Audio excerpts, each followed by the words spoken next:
Slogan মুখরিত আবহে প্রতিবাদ আন্দোলনে সামিল জুনিয়র ডাক্তার থেকে সাধারণ মানুষ সকলেই। আমাদের প্রতিনিধি অনিব্রত ভট্টাচার্য সেন্ট্রাল পার্ক থেকে জানাচ্ছেন উদ্ভূত পরিস্থিতি সম্পর্কে। অনিব্রত।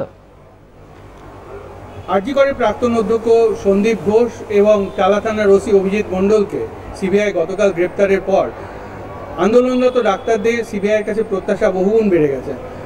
আজও আমরা দেখলাম যে তারা স্বাস্থ্য ভবনের সামনে গত 6 দিন ধরে তারা আন্দোলনরত, তারা সিটিং ডেমনস্ট্রেশন চালিয়ে যাচ্ছে।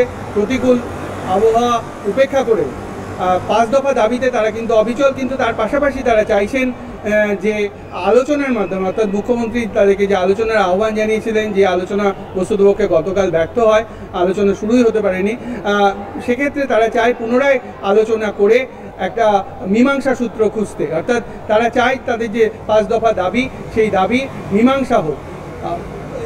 আগামী 17 তারিখ আমরা জানি যে সুপ্রিম কোর্টে শুনানি রয়েছে, তার আগেই একটা ইতিবাচক মীমাংসার দিকে কিন্তু আন্দোলনরত জুনিয়র ডাক্তাররা তাকিয়ে রয়েছেন।